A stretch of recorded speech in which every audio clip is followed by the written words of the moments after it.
The Barnabus Project by the Fan brothers.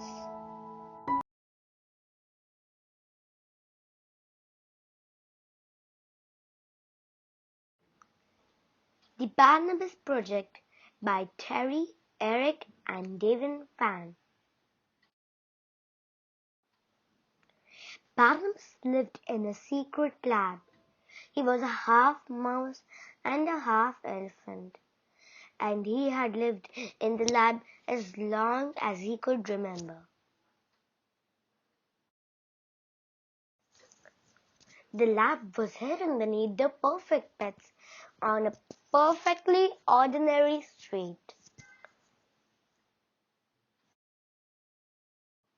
It was deep underground, where no one could ever find it.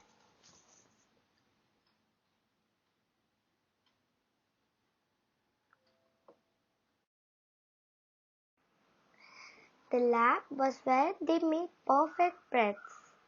Except Barnabas wasn't quite perfect. He was put in a part of lab called failed projects.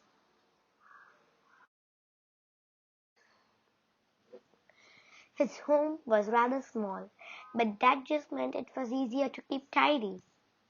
The green rubber suit always fed Barnabas his favorite fruit, which was cheese and peanuts.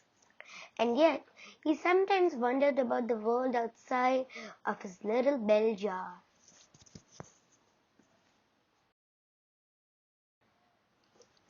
It was Pip the cockroach who told them stories about the world above. Stories about a sparkling silver lake, green trees, and mountains that reached all the way up to the sky, lit up with their own stars.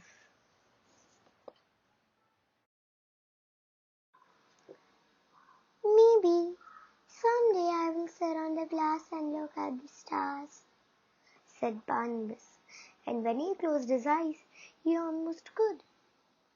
Impossible, said Pip. Nothing is possible, said Barnabas, but secretly he worried his friend might be right.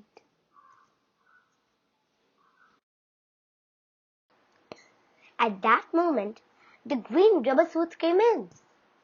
They turned on the lights and checked each bell jar one by one. They made strange noises to each other. They peered and poked. They peeked and prodded.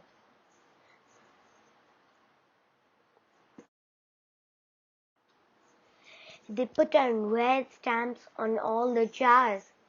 Then they left.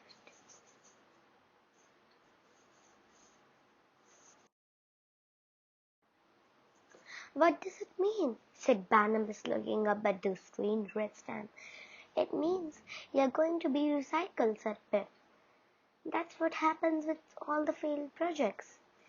You will be fluffier afterwards, offered Pip kindly, and you will be cuter, and your eyes will be probably bigger.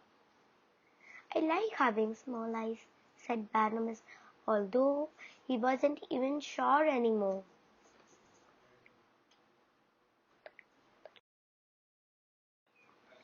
Barnabas slumped in his jar. He wasn't fluffy enough, and his eyes were beady, but he liked himself just the way he was. And what if he was recycled?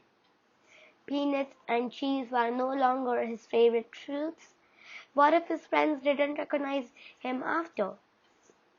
What if he no longer cared about green trees and mountains lit with their own stars?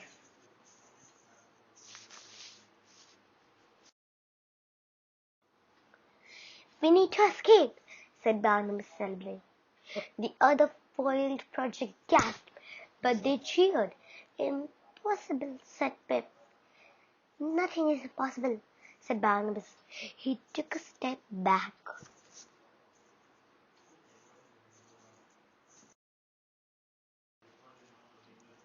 And he kicked as hard as he could.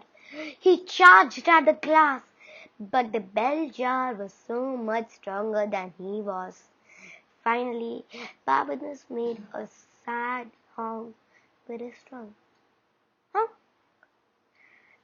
A tiny crack appeared. Bova!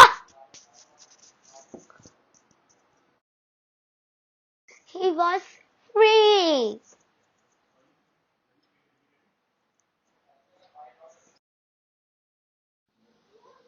Then he freed the others. The dust bunnies, lit up Lois, Bumblebee, the Amotax, Mushroom Slot, Wally the Ripple, Stick 1 and Stick 2, Quid, Moshi, Pompidou, Fertile, Blinky, the Bottle Mogs, Lowell, Percival, Spike, Pinter, Chloe, Peep, Leaf, all of them. You have understand they had been never outside of their jars before. There was a quiet commotion. They whooped and sang. They chirped and hooted. They stretched their legs and jumped for joy. When they climbed down a little bit, they peeked over the edge. The floor was far below. Now what? Said Quest. 11, 12. We have to work together, said Barnabus. One by one, they helped each other down, until they finally reached the floor. Shh, said Barnabas, and they all fell silent. Then they heard it too, footsteps in the corridor outside.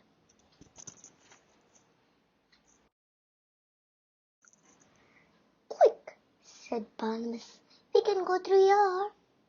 He didn't like dark places, but the footsteps were getting closer.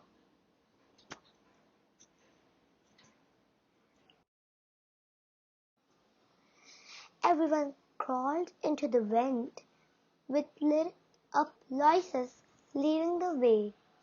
It was a tight squeeze for some of them.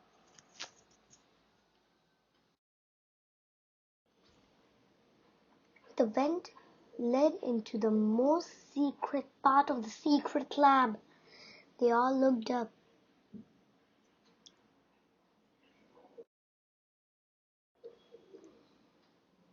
We need to run, cried Pip. But Barnabas couldn't run. The great sad eye seemed to be looking directly at him. We can't leave it behind, said Barnabas. It's scary, said Pip. It's monstrous, said Quid. It's appalling, said Amotax. It's a failed project, said Barnabas. Just like us.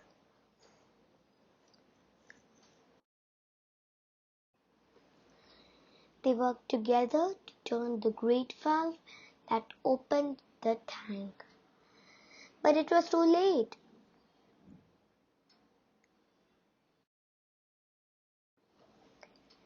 The green rubber suits had found them.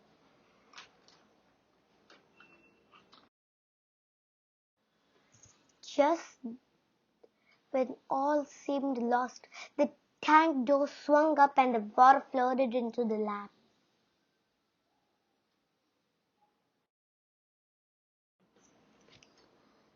Up the water carried them.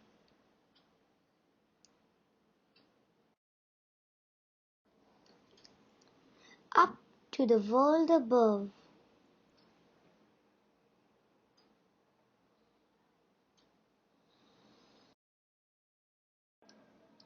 When they finally opened their eyes, they were in a puddle, surrounded by the shells of perfect pets.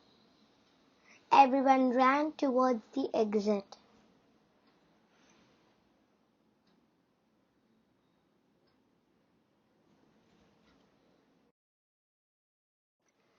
Barnabas stopped. It was almost like looking in a mirror, except Barnabas' eyes were bigger and his fur was like cotton candy. He was perfect. Barnabus, Pep called from the front of the store. Look, it's outside the world. Barnabus ran to join his friends. He might not be perfect, but he was free.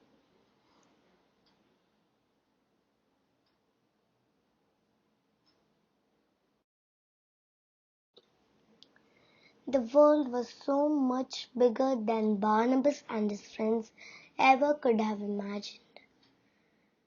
And just like Pep said, there were mountains that reached to the sky, lit with their own stars.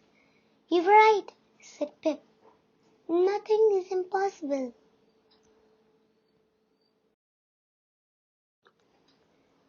Soon they found a place full of sunshine and happy noises, green trees and soft grass, a place that might be home.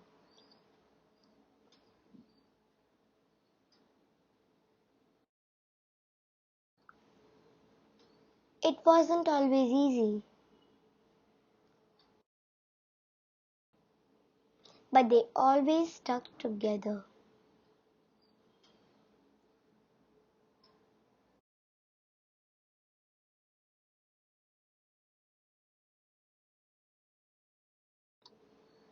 Hello everyone.